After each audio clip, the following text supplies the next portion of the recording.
So one of the tools that we've used to increase brand awareness since the company started is social media. Social media was an enormous part of how this business grew, and it will be an integral part of our continued growth. It's definitely not going anywhere. Some of you are true experts in social media, and others, like a lot of people I know, just try to avoid it. No matter where you are in your social media journey, though, our next guest is going to impart some pretty amazing insights about your digital engagement. So let me tell you a little bit about him.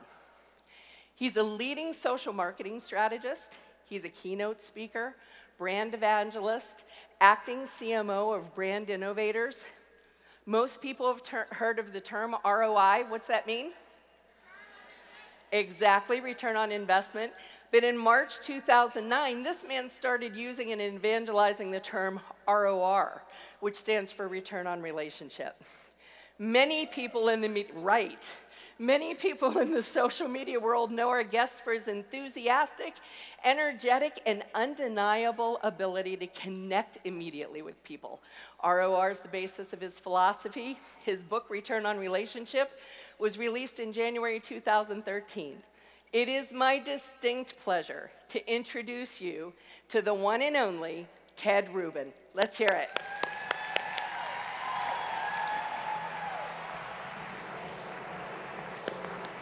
Thank you, Deb. You are. Good morning, everybody.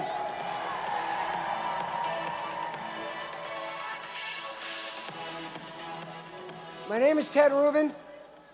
For those of you that don't know me, I'm at Ted Rubin on Twitter and just about everywhere else. Pinterest, Instagram, Facebook. My blog is Ted Rubin. It's called Straight Talk because I tell it like it is. So a couple of months ago, I was fortunate enough to be contacted by Chrissy.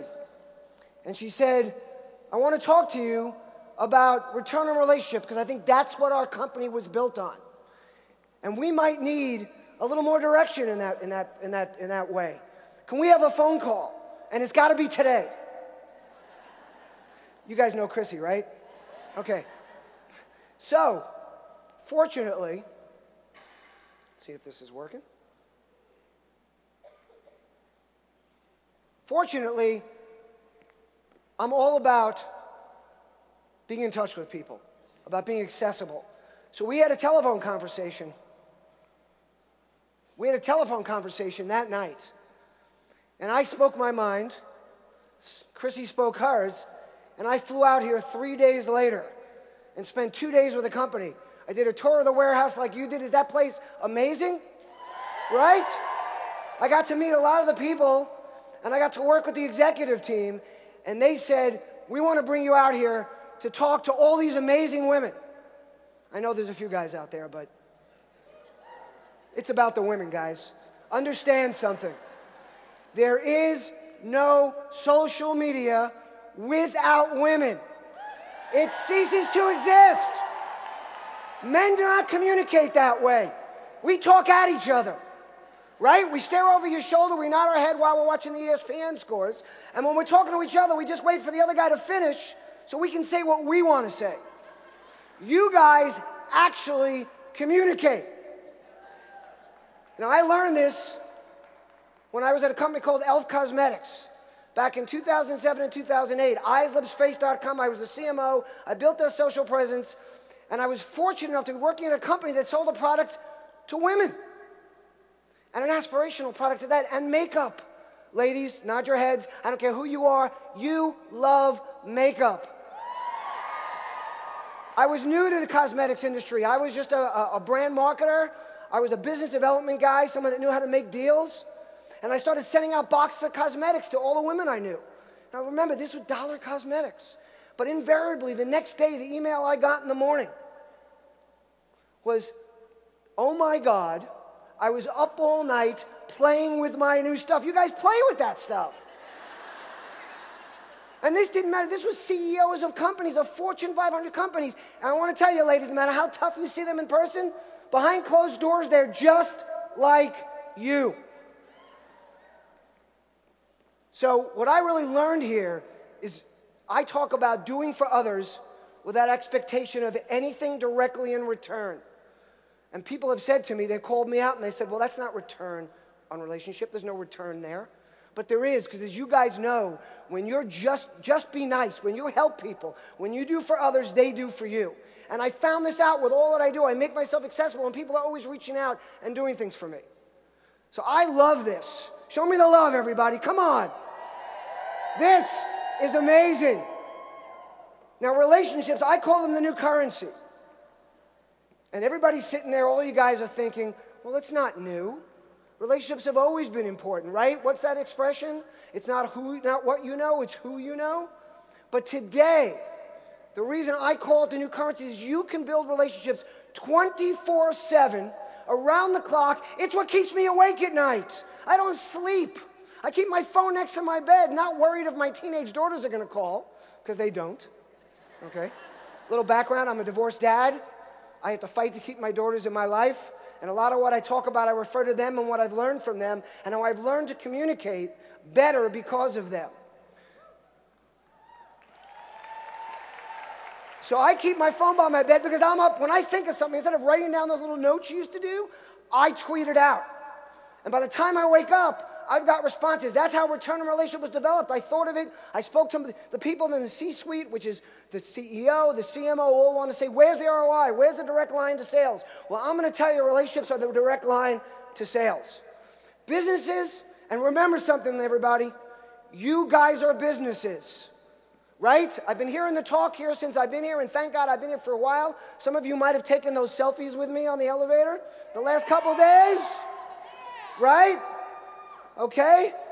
And I've heard a lot about you guys are like a retail business. You're always open. Well, that's the way I am. I'm always open, 24/7. People say, why are you always on social media? Because that's how I connect. Businesses need to change their framework because consumers want connection today. And that's why you guys and what you're doing can give it to them better than anybody else. It used to be, it was a small town. You knew the people you bought from the way your buyers know you. You walked in the store, you said, hey, Mr. Rubin, I have something new, or Ted, I've got something your daughters might like. And then we got all excited about mass merchandising. We could go in, nobody knew us. We could be invisible. People don't want to be invisible anymore, but they also don't want to be targeted. You know that word, targeting? You hear it all the time from marketers.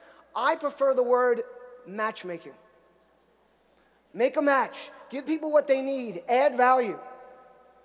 Welcome to the age of influence, ladies and gentlemen, where anyone can build an audience and affect change, advocate brands, and build relationships, and guess what? Make a difference 24/7. Everybody in this room can have 500,000 Twitter followers. Now, if you were listening to Jilly Sue yesterday, I sat in on a little bit of her social media presentation. Rock on. She did a really nice job explaining to you guys about connecting with people and not necessarily selling them anything. She talked to you about building a brand. Well, I like to wear funky socks. Okay? Everybody got that? I wear vests when I speak. This is how I build my brand, but this is me. I didn't sit down one day and say, hey, what can I do to get people to notice me? I wore funky socks. People noticed. They started taking pictures. Now I publish them every day. CEOs of Fortune 500 companies will email me and say, dude, where you been? I haven't seen your socks in the last 3 days. I was just in Punta Cana, and people were upset because I wasn't wearing socks. I'm like, I'm in the tropics, for God's sakes. Everybody's allowed a vacation sometime. So let's talk a little bit about how you engage with people. You've heard of friends, followers, and most of you guys use the word audience. I do too. It's part of our vernacular. Okay, but I prefer to think of them, just like I'm thinking of you, as an asset. What do you do with an asset? You own a car, you own a home, you take care of an asset. You get a home, you paint it, you improve it. Why? Not only do you want to live there, but you want to sell it for more down the road. You want it to increase in value. Well, you have to start doing that with the people that are following you. You have to think of them as for real friends. Now, Facebook's done an amazing thing, and we're going to do something here today to try to turn that around in a little way. They've taken ownership of the word friend. Think about it. Close your eyes, think of the word friend, and see what pops up in your head. A Facebook logo. I first discovered this with my daughters. So they're up and they come over, and they, of course, run right up to their rooms. And they're just sitting there all day.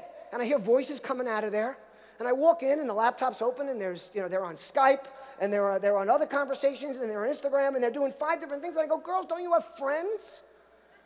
And my daughter says, yeah, I do. I got 500 friends, look.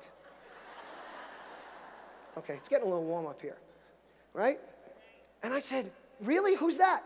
Oh, I don't know. Who's that? Oh, I think it's Sue's friend. And this really got me nervous, and it didn't get me nervous as a dad because I totally trust my daughters. I believe in giving them all the room to learn, make their own mistakes, and be smart, and they are. What scared me is that everybody in this room and everybody in corporate America is doing the same thing. They think the click of a button means a friend. It's not. It's a handshake. If I shake your hand, are you my friend? No, that's a door opener. That allows me and gives me permission to start figuring out who you are and know who you are. Now, I'm going to tell you the best social media book ever written. Write this down. It's not my book. I'm going to give you guys a clue. It was written in 1936, and it's more relevant today than it was when it was written. It's called How to Win Friends and Influence People by Dale Carnegie. Everybody buy that book. I've got a copy on my iPhone, on my iPad. I've got 2 copies in my house, and I read it every week. It's simple. Call people by name. Don't just say thanks. Don't just reply to a tweet. Look at who they are. Go to their page. Find out if they're from Park City and say, hey, I love to ski. You don't even have to mention Park City. They will know you went to look. And people, put your names on your profiles. Welcome people in. When you meet someone, do you put out your hand, shake your hand, they go, hi, I'm Ted, and they go, hi. No, you say, hi, I'm Lori, nice to meet you. That's what you need to be doing in social media. You need to be sharing in that way. Don't think of it as a sales tool, think of it as a relationship building tool. And with relationships will come sales. You can do it one by one. So you hear this, well, what happens if I have 10,000 followers? How can I talk to all of them? You don't have to, because guess what? Most of them don't want to talk to you. They don't. What they want to do is watch you talk to other people. Have you ever been to a cocktail party or a business networking event? There's people in the room. There's a few people, the big mouths like me, talking in a corner. And there's people around them talking. Now, if everybody was talking, nobody would be listening. Personally, I like the listeners. I'm not worried about them commenting. You hear, get more comments on your page. Yes, to a certain degree, you got to get it to a level. But understand that everybody else, they're paying attention and listening, what I call vicariously participating. They're watching you converse with the people you regularly converse with, and they're reading it. Take my word for it. Talk to them, ask them. They are seeing it. I recently left the company I was with for 3 years, and I started bumping into people and doing more things outwardly. And CEOs and CMOs were coming up to me and going, oh my God, that trip you and your daughter took to Costa Rica, that was amazing. And by the way, high-level business people are more interested in my personal life than in what I write about business. They love the fact that I love my daughters. They love the fact that I took 4 years fighting to keep them in my life, and that I would not give up like most men do. So connect with those that want to connect with you one by one. The rest will feel that connection by watching you have conversations with others. Remember that social is a facilitator of relationships. It's not the relationship itself. You have not made a friend when you click a button. You've got to do the work behind it. And ladies and gentlemen, it's hard work. It's why corporate America doesn't want to do social media. Because it's just not in a box anymore. It's not simple. They can't set it and forget it.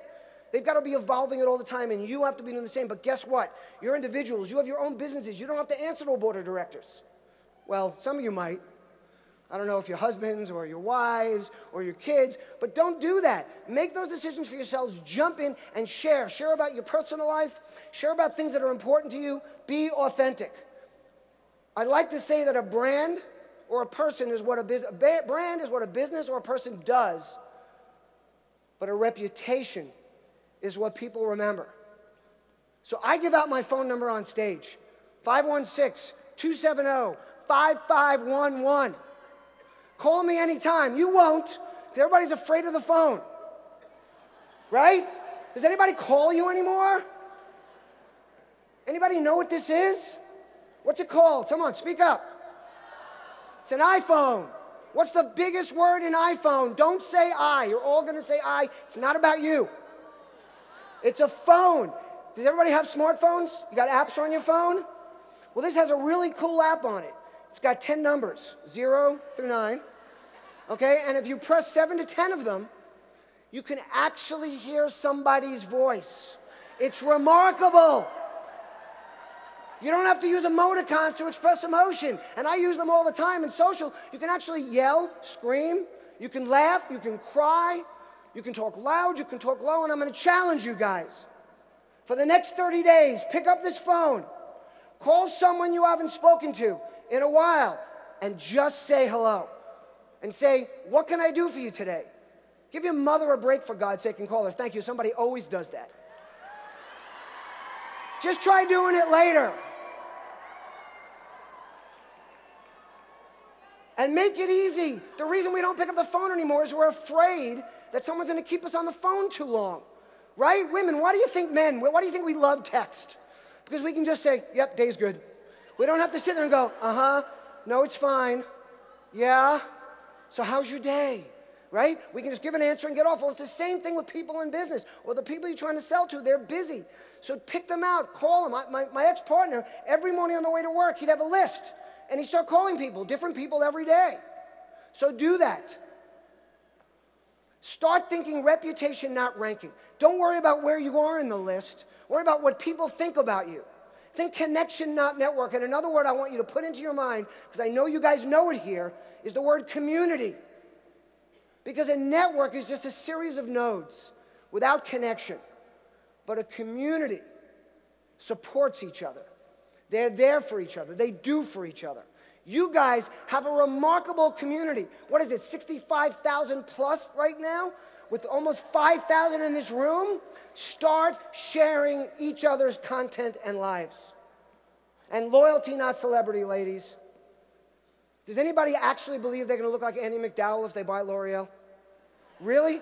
No, but you believe you can look like your neighbor or your friend or somebody else you know. When I was at Elf Cosmetics, the videos that got the most attention are the ones that the women got their delivery, and they start holding the camera, oh my God, I got my Elf, and they start putting the makeup on. Those are the ones that your friends want to see, because those are the ones they know are real.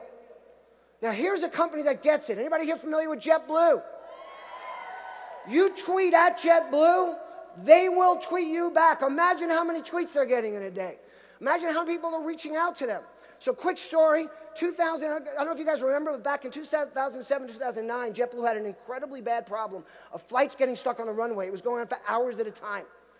Now, of course, they had to fix it operationally, because without that, it doesn't matter. If lockets aren't good, it doesn't matter how good you sell, right?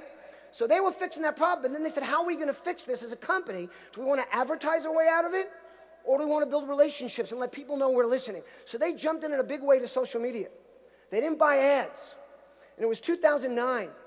And I was on one of the last flights that got stuck on a runway. I was going to a conference called South by Southwest. Anybody familiar with that? Okay, there was supposed to be a bottle of water out here for me. I don't see it. Who's got a bottle of water for me? Come on. Quick, let's go. Oh, thank you. So, I'm on the plane. We're sitting there for 2 hours, and I'm finally getting frustrated. So like a good social media guy, I whip out my laptop, throw in my hotspot, and the way I communicate with most brands is starting out nice and friendly. Say, hey, at Jetblue, I'm a big fan, but what is going on today? Stuck on the runway for over 2 hours with no answers. So I immediately get the boilerplate answer you guys are used to. Sorry you're having a problem, doing the best we can, I'll have you in the air soon. Well, they had the wrong guy. I said, that's not good enough. That's what the flight attendants are telling me. I want to know what's going on. So little by little, we go back and forth, and eventually they tell me that our bags are on the New Orleans flight, and the New Orleans bags are on our flight, and then they decide to be a little cute with me, which I kind of enjoy, and they said, still want to take off? I think you guys know the answer to that. But here I am, and remember this, people don't understand your business. They don't understand how hard it is to do what you do, to get the products you need, to fix things that are broken, just like I don't understand airline business. I said, what's the big deal?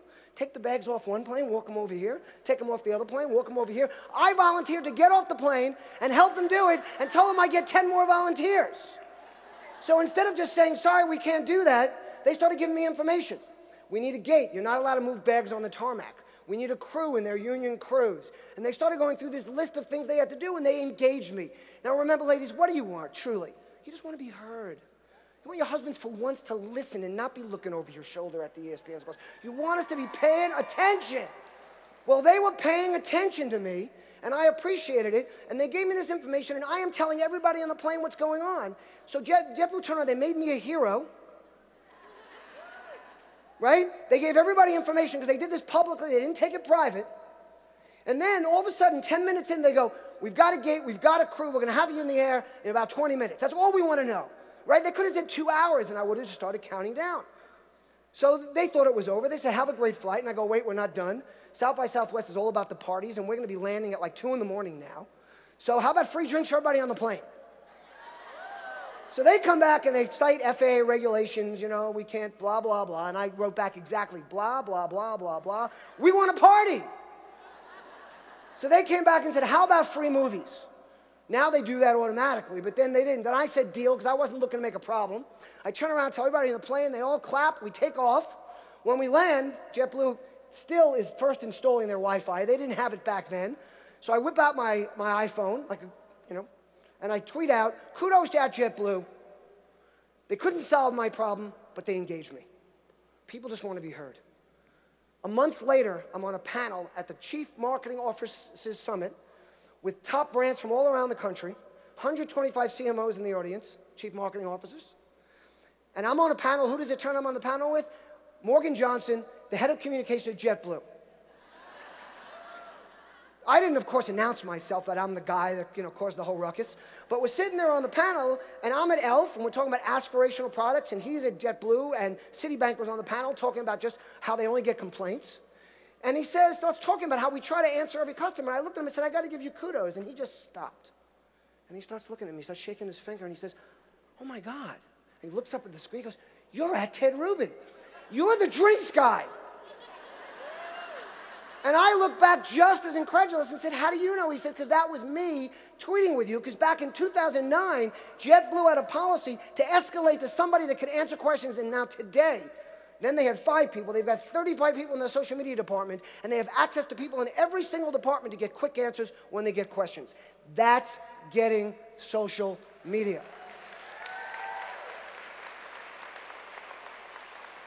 Dwayne Reed lives it. Look at that number on there, everybody. They've got over 2 million followers. They're a small 256-store regional chain in New York that has more Twitter followers than Walmart and Target. And they get 4 times the engagement, and this has been referenced by Twitter in case studies, than any other brand. Now, truth be told, full disclosure, when I started working with them as a consultant, they had 900 Twitter followers.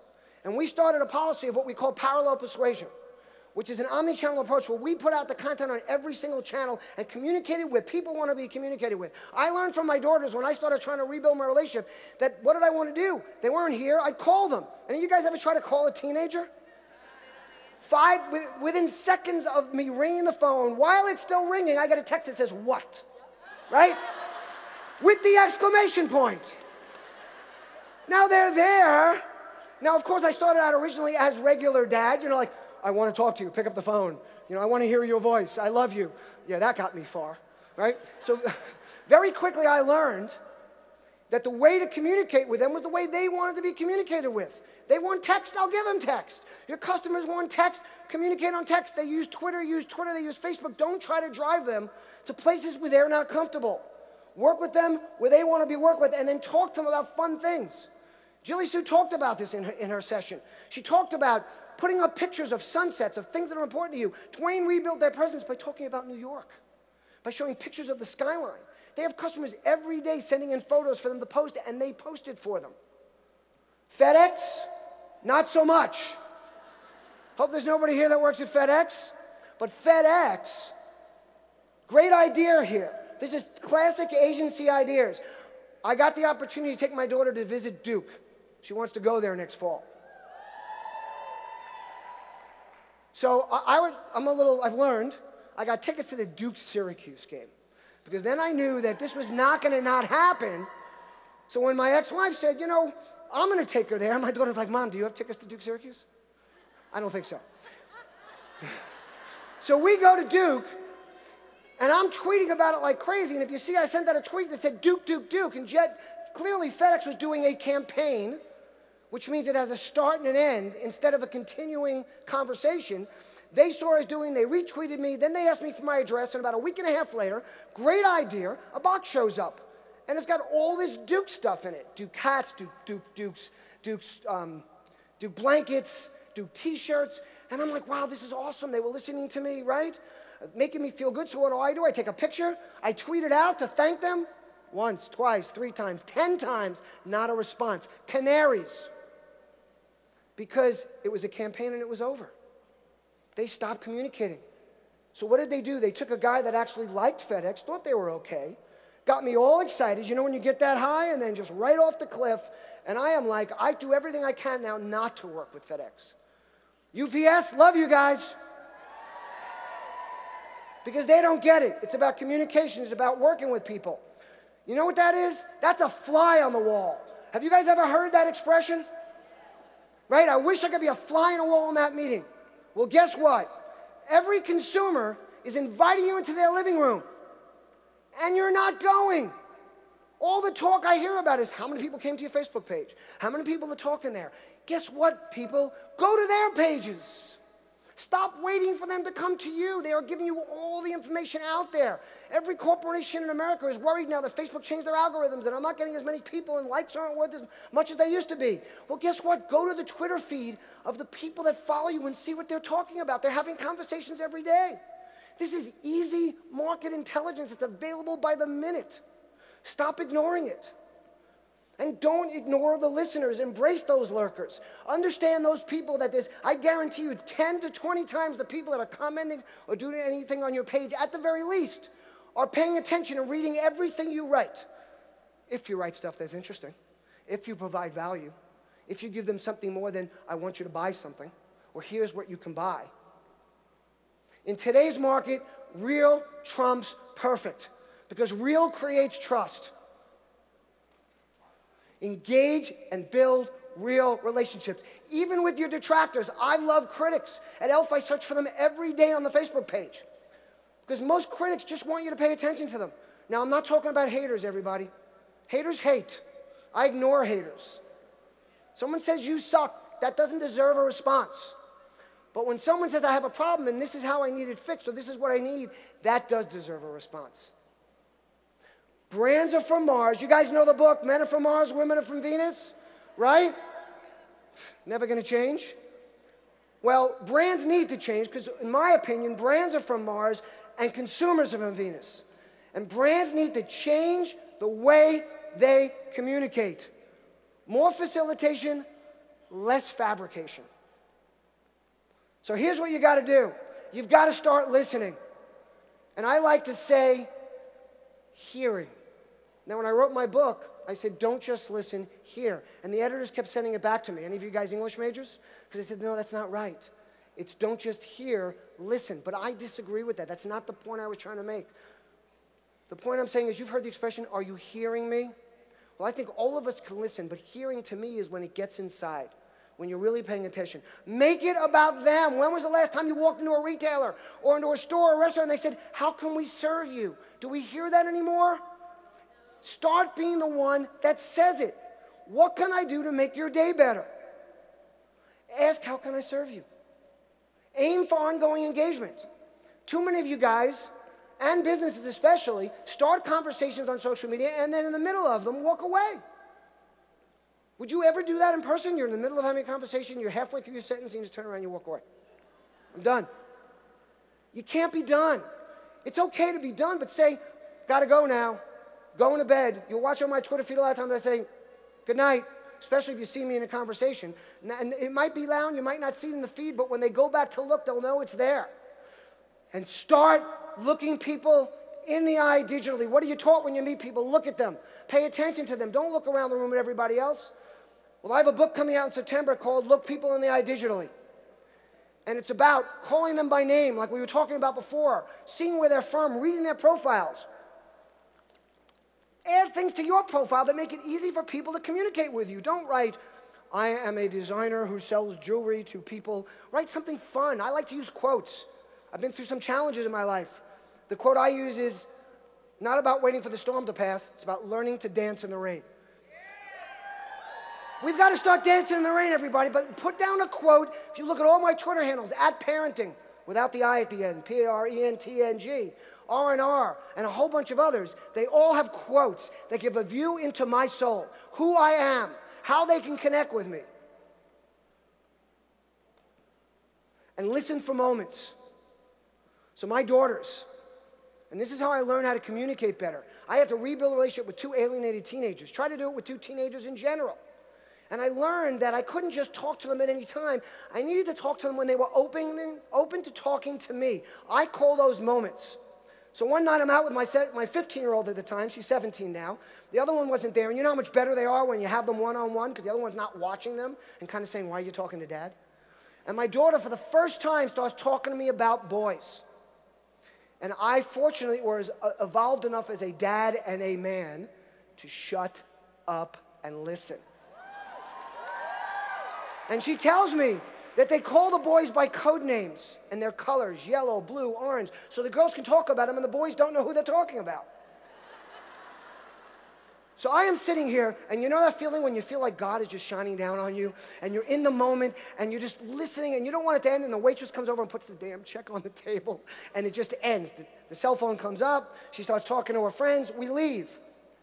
We're driving home, we get home, she's still on the phone with a friend, she walks off to the side to talk, it's dark around my house, so I wait downstairs for her, I'm not listening to the conversation, I swear. But when she comes back and she finishes, I do what businesses call retargeting. Have you heard that thing when you already left the store and now they offer you a coupon? Or they say, come back in, and you're like, damn, I was just there, right? So I automatically retarget my daughter. Ladies, don't put your hands over your eyes. I know you're going to say it. I said, so who were you talking about, Blue? She looked at me like I was from another planet. Who is Blue, Dad? Never heard of the guy, right? So I learned very quickly that this was a mistake and that I need to put that information into my database the same way you have to with your consumers, the way businesses have to, and save it for the moment that's correct. So if 6 months later we're in Ixtapa, Mexico, and my older daughter finally tells her, leave me alone, I don't want to do anything with you. So all of a sudden I hear, Dad, will you come in the water with me? And I had to kind of sit still and go, yeah, okay. Inside I'm going. So I very casually get up, sure, you know. I walk over, I go in the ocean, and out of nowhere she says, so Blue said to my friend, and I was able to dig into my data bank, show her that I was paying attention, and say, oh, really? Well, what about orange and red? That was just my way to let her know that I knew what she was talking about. And that's what we have to do with our consumers, with the people we're trying to connect with. We've got to listen for the right moments. It's like when someone calls to complain, customer service is the best time to talk to them. Because when my daughter comes and asks for money, she knows I'm listening to every word that comes out of her mouth. If she goes like this, nothing's hitting that hand, right? So now I've got an audience. Now I'm not going to say only do this or I'll give you the money, but now I know she's listening to every word, waiting for me to say what? Here's the money. Same thing when a customer calls you to complain. They're listening to every word out of your mouth. Now is the best time to show what you're about and market what you do. And you've got to be fearless, ladies. You got to stop being afraid. If we let fear get in the way, we trade innovation for stagnation, genius for mediocrity, and adventure for boredom. Which sounds better to you? Adventure. Start thinking like a child again. Okay, now I'm running over time, so I'm going to start talking fast, okay, because I want to finish, and I know you want me to. But what happens is as kids, we're all happy. We all default to happy. We all come up with ideas. We brainstorm all the time. How many people in this room consider themselves good artists? Okay, there's a handful. Out of 5,000 people, I might have seen 12 hands. Well, if you guys were all 10 years old and younger, every hand would be up. We've got to start doing that. We've got to start changing. We've got to stop being afraid to give ideas because of what people will say. When someone asks me, what's the ROI of social? I ask, what's the ROI of trust? And what's the ROI of loyalty? Everybody understands that from Fortune 500 company CEOs on down, that loyalty and trust will lead to more money in the coffers of your business. Being social drives engagement, engagement drives loyalty and advocacy, and both correlate directly to increased sales. Awareness equals revenues. They can't buy from you if they don't know who you are. Differentiators equal margins. You'll buy from a store for more money if they do things for you, if they add value to your life. And authenticity equals loyalty and advocacy, and all are measurable and lead to increased profits. Start engaging and captivating and making everything you do remarkable. Every experience. Make yourself stand out. Be noticed. So as we close, let's go over a few important points about amplifying your customer experience. Make it better by really listening to them. Put customers' convenience first. Let them know that you're there to serve them. Be useful, be interesting, and stay clear of one size fits all. I equate my friends even differently. I try to teach this to my daughters all the time. There are acquaintances, there are friends, and there are the ones that'll be there when you're down and you need them. And it's surprising how you find out who they are. Empower people to share. People love sharing. Give them things to share. Give them things to share with their friends. Focus on unmet needs and be one step ahead. And add value in every customer interaction. You know what doesn't work for a social media strategy? Not being social. Now I'm going to leave you with one more really important point. You've heard I learned a lot from my daughters. I've learned about defaulting to happy. I've made a decision in my life. No matter what's happening, I take a step back and I default to happy. And I smile and I think of what can be better. And I don't jump at people. And I'll tell you, I'm a New Yorker. I'm used to someone bumps into me, dude, what are you doing? I walk down the streets of New York now, and people are sitting there like this, and they walk into me. I stand there and wait for them to walk into me, and I smile. They don't know what to do with it. Right? Kids default to happy. Kids make friends easily, to the bane of every mother in America. A kid goes, hi, you want to come over to my house and play today? Right?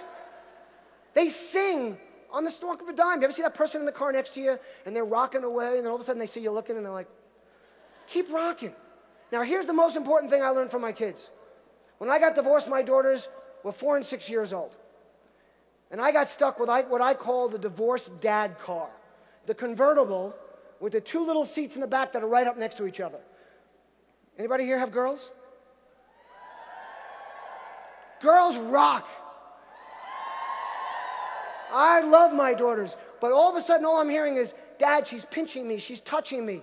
I mean, every second. My personal favorite is she's smelling me. What do you do with that? My daughter would lean over and go, right? So what I realized, and I started thinking about, is whenever I was in the playground with them, they'd always start bickering. How did I get them to stop? But I started watching them. And I learned that when children and people skip, they feel good.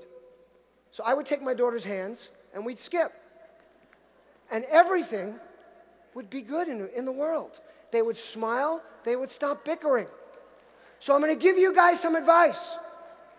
When you're having a bad day, get up and skip. I promise it'll make you feel better, but if it doesn't, I guarantee the rest of the people around you will be much happier.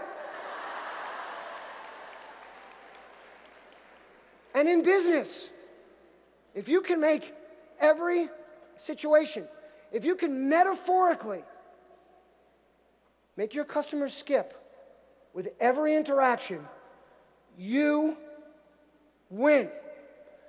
Now, I want to finish with one last thing here to leave you in the right frame of mind. I need 5 or 6 volunteers, and I'm going to need them from up front. Come on. Come on. You!